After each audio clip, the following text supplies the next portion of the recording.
Daftar CPNS PPSDM Yogyakarta gelombang 6 angkatan 39 tahun 2021. Aneka merupakan nilai-nilai dasar yang harus diterapkan semua ASN dimanapun ia bertugas.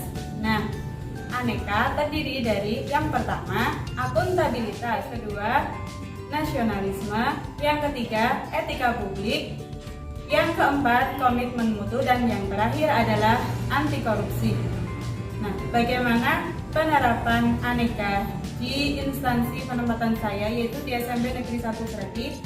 Marilah kita simak wawancara dengan Bapak Pujiana selaku Kepala Sekolah SMP Negeri 1 Sregi. Sebelum kita melakukan wawancara, kita harus tetap menerapkan protokol kesehatan ya. Jangan lupa cuci tangan, memakai masker, dan menjaga jarak.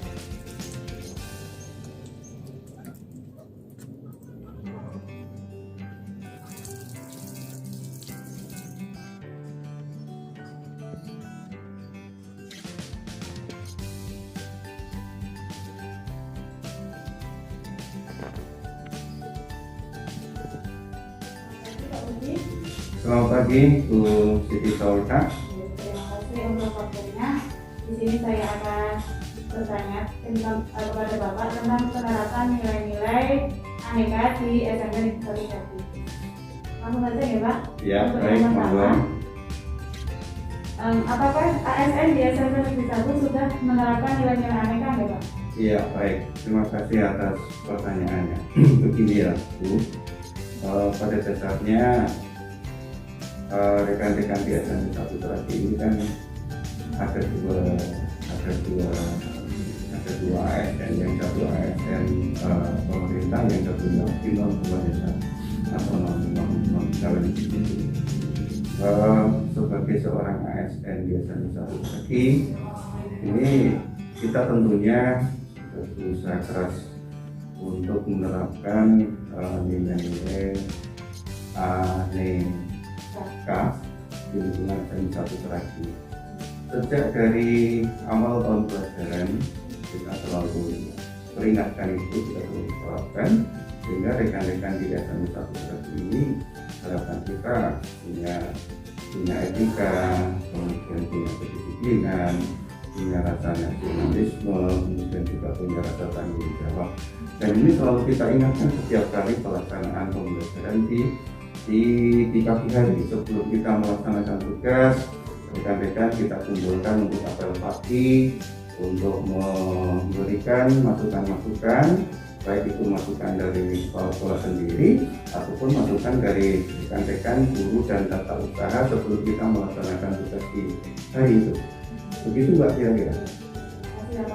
Untuk yang selanjutnya, bagaimana penerapan akuntabilitas bagi ASN di SMP Negeri 1 Sregi? Iya. Sebagai seorang aparatur negara, apalagi aparatur negara ini kan terikat oleh yang namanya peraturan, terikat oleh yang namanya tata tertib di lingkungan kerja masing-masing. Begitu juga di SMP 1 Sregi, rekan-rekan ASN ini dalam pelaksanaan tugasnya selalu kita monitor, baik itu secara administrasi maupun secara pemantauan, sehingga rekan-rekan ini dalam melaksanakan tugas tidak bisa semuanya sendiri. Jadi semua tugas-tugas yang diberikan oleh kepala sekolah kepada guru, pada staf tata usaha secara berkala ada laporan. Di samping itu juga guru, kepala sekolah maksud saya, dengan dibantu oleh tim yang ada, ini secara berkala setiap satu semester melaksanakan supervisi, baik itu supervisi untuk guru maupun supervisi untuk tenaga staf tata usaha. Jadi rekan-rekan ini dalam melaksanakan tugas-tugasnya agar selalu bisa mempertanggungjawabkan dengan baik.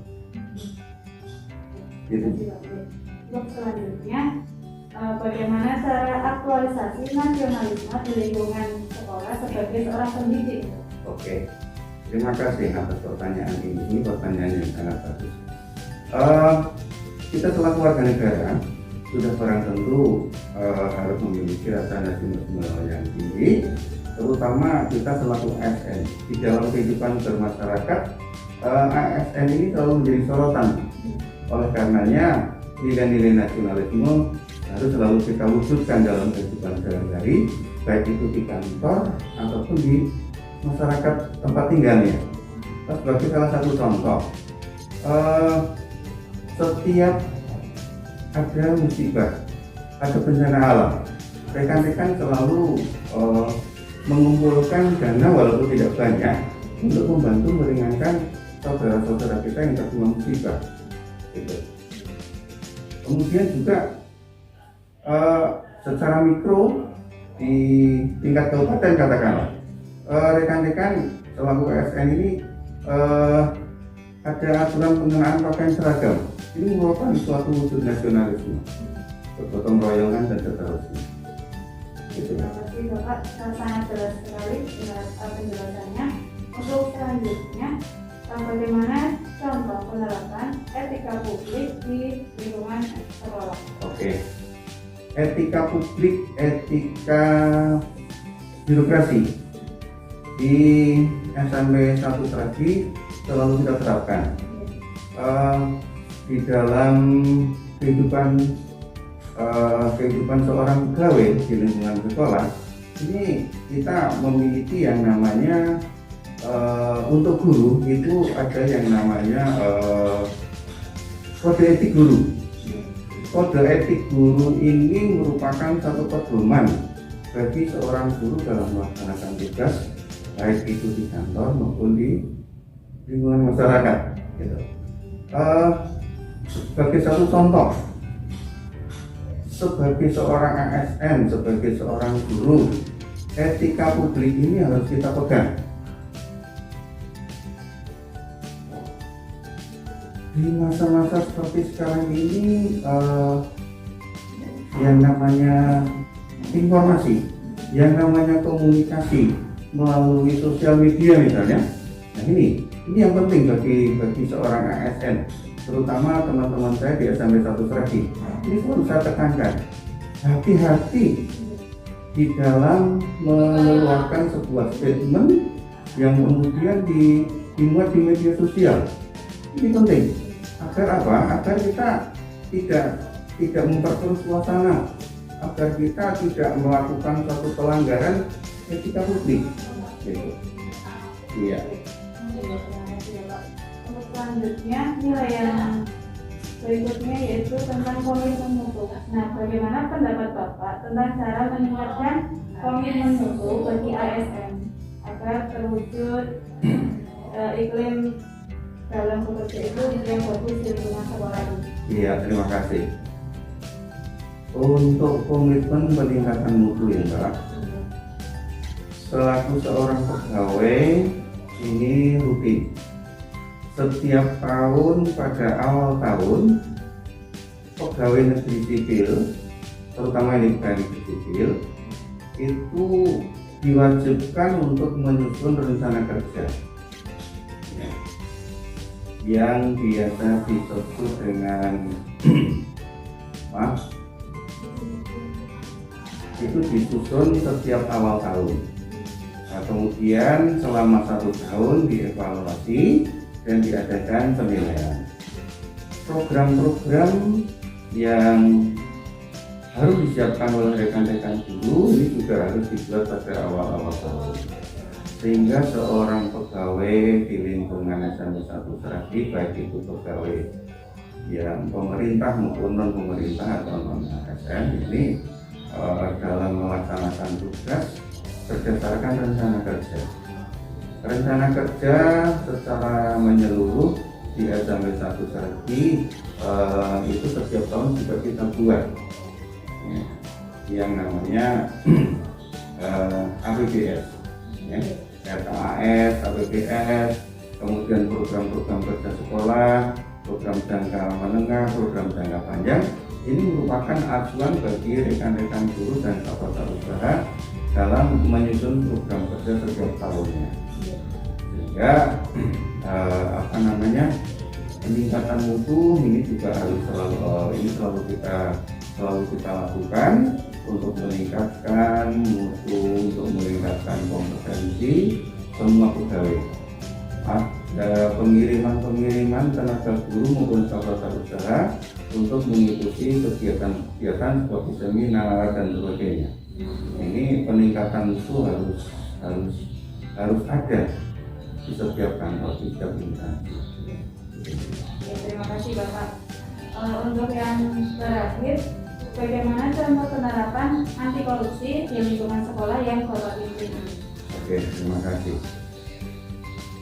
Korupsi ini secara umum sebetulnya bukan hanya dalam bidang keuangan. Namun demikian, yang korupsi yang kita kenal selama ini yang ramai diperbincangkan atau yang sering terjadi adalah korupsi di bidang keuangan. Itu aja yang gampang. Ya, kita semakin fokus.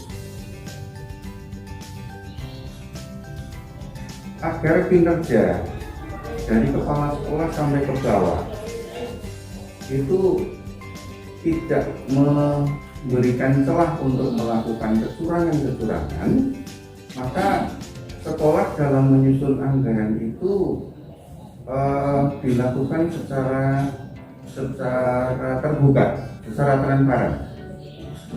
Setiap awal tahun pelajaran ataupun awal tahun anggaran, ini sekolah menyusun anggaran secara bersama-sama dari pihak-pihak yang berkepentingan.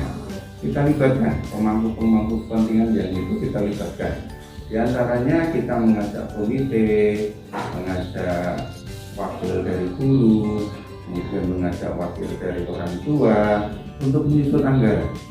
Nah, kemudian anggaran yang sudah tersusun dengan baik itu kemudian langkahnya adalah berikutnya disahkan oleh komite, kemudian disahkan oleh dinas pendidikan. Nah, kemudian pihak dinas pendidikan pun dalam pelaksanaan selama 1 tahun ini pihak dinas pendidikan juga selalu melakukan monitoring, dan juga pemeriksaan, sehingga kegiatan yang dilakukan oleh dinas pendidikan didukung oleh inspektorat yang setiap tahun berjalan ini bisa mengurangi atau bisa meminimalisir terjadinya penyimpangan, dalam hal ini korupsi. Oke, itu ya. Terima kasih penjelasannya Bapak, sangat jelas sekali dan semoga bermanfaat untuk Amin. nanti. Terima kasih atas waktu dan kesempatannya.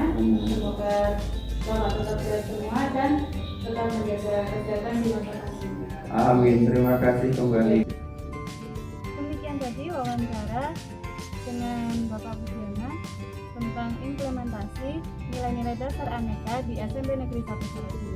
Semoga bermanfaat dan tetap jaga kesehatan dimanapun kita berada. Wassalamualaikum warahmatullahi wabarakatuh.